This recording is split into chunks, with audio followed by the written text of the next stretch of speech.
So I'm pretty much just doing a second video just on the whole Sunderland defeat to Middlesbrough. Basically, I did a video reaction a few hours ago, actually, outside Tesco's near the Stadium of Light, and I just watched it and I just realised how much the wind was impacting all over the place. Like, the sound was just all over the place.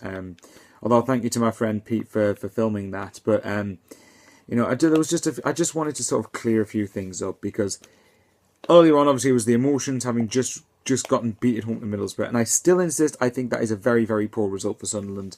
I still believe it's not a team we should be getting beat off, but at the same time, there are a few things that have to be considered in context.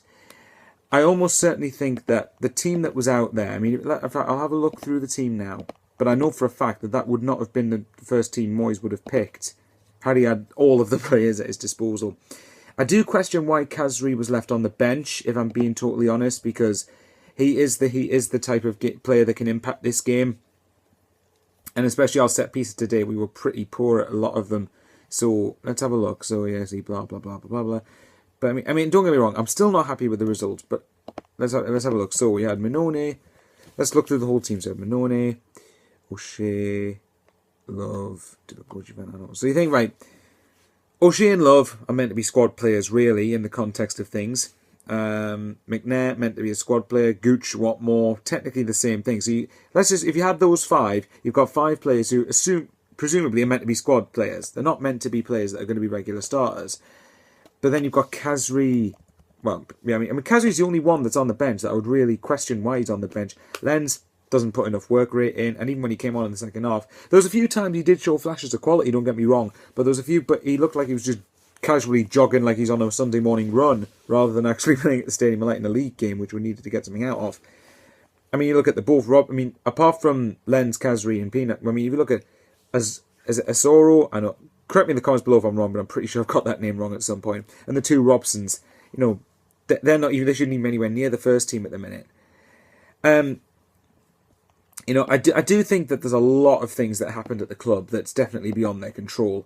And it is important to remember that we have still got 2 games in. It's only 2 games into the season. The only thing I do worry about is the fact that we've allowed, well, not allowed, because that seems harsh on Middlesbrough. They did deserve to win today, by the way. But Middlesbrough's now got a 4-point advantage over us. Hull's got a 6-point advantage over us, while Burn's got a 3-point advantage over us.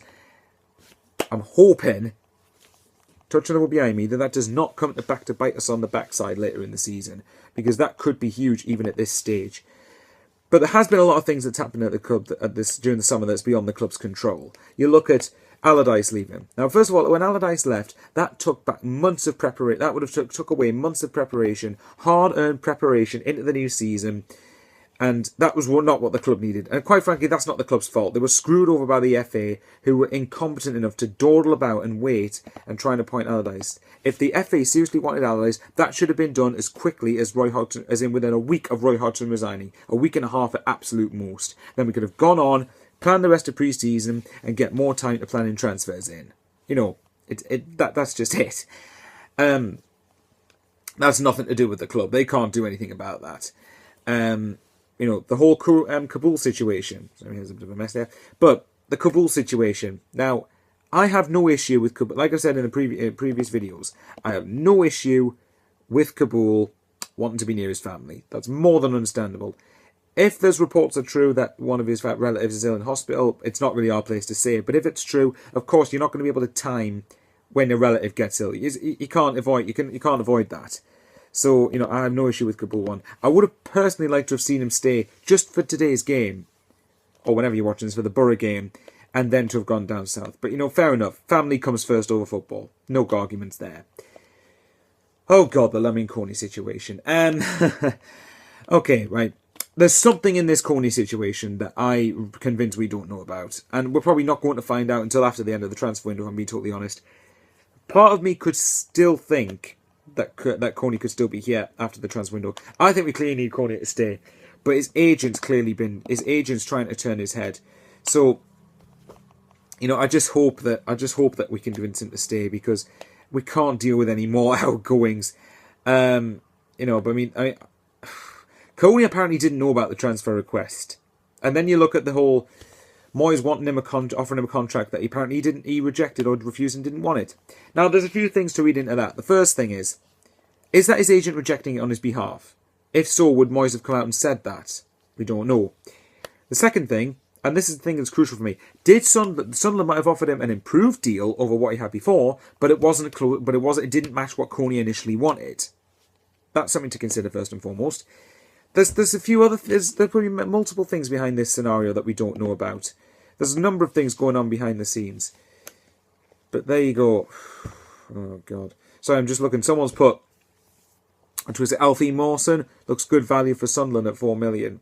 Now, he's a Championship centre-back from what I remember. I'm trying to remember who he plays for.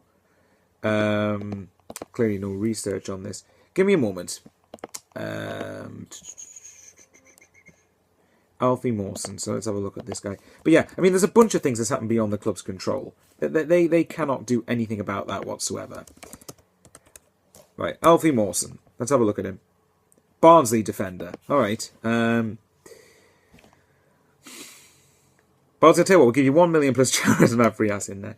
No, but I mean, you know, there's multiple things that have happened beyond the club's control. And the injuries, you certainly, I mean, Moyes can't be responsible for that. And by the way, to those fans that went down onto the dugout apparently and told Moyes to kill the club, get lost. For God's sake. You're judging him after 2 games, and he's the best manager, in my opinion, that we could have hoped for once Allardyce left.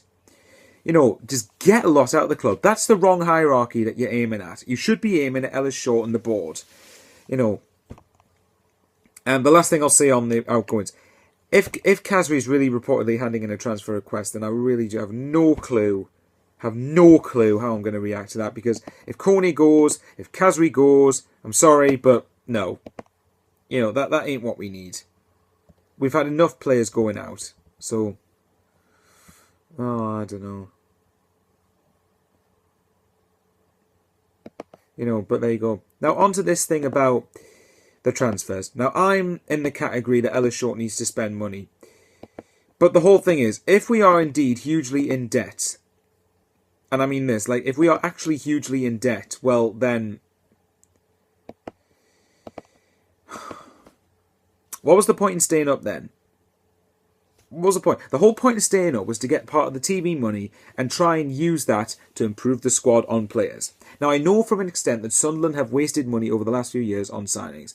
Fine. But at the same time, the amount of years we've been in the Premier League is our 10th consecutive year, by the way. The money that you get from being in the Premier League over the course of 10 years, plus the new TV money, that should be enough, really, to cover the debt. Now, apparently, I'm not going to... I don't know. If we're hugely in debt, then I maybe have to have some level of sympathy to Ellis Short. But at the same time, to those saying that Short invested a lot of money at the club, yes, but that was a number of years ago. The fact that we've been penny pinching and being very cheap and doing things on the cheap for so many years has, you know, look at everyone else. Crystal Palace, £20 million on Benteke. I have no idea how hard that is for me to watch. West Ham, who've been in the Premier League recently half the amount of times that we have since they were last went down. That's hard for me to watch. Now, obviously, if we really do have a good amount of debt, well then, fair enough, we need to try and really clear some of that, but it shouldn't be coming at the expense of, not every penny of it should be coming at the expense of transfers. At the same time, sitting around and barely spending any money isn't going to do anywhere, because we're going to be in even bigger debt, I think. Well, from what I know, I don't know anything about the financial side of football, but this is just what I'm saying as a fan. You know, if we get relegated, well, then that's going to cost us even more money, surely, than what's spending money on players now that will come and have a decent season and help save us from relegation. You know, it's not rocket science. I'm not for one second, by the way, suggesting that, you know, I'm not suggesting for 1 second that it's easy to run a football club. Of course it's not. I've not done it. Not many of the fans have done it. But it's still frustrating nonetheless. So, look, Despite all I've just said, and this has been a complete rambling on of a video, I think half the points I've made have been completely screwed over because I can't get my words out properly. But the point is, there's still 10 days left in the window. Now, we realistically, I think, need a right back, at least one centre back, if not 2, possibly even 3, if O'Shea is injured for a long time and Kabul and Coney leaves. We need a centre mid, possibly a winger and a striker. So you're looking at 6 or 7 signings. Now, realistically, we're probably not going to sign that much. Sunderland, feel free to prove me wrong, but I really, really do not think we are going to sign that many players.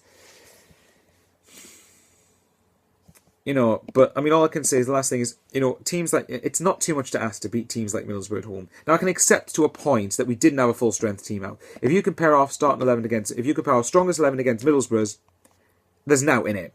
There shouldn't be an out in it. We should be the better team, in fact.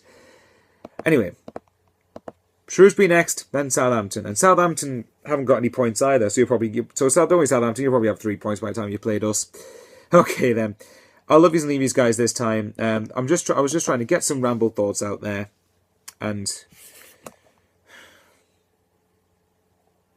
okay, then. See you later. Bye.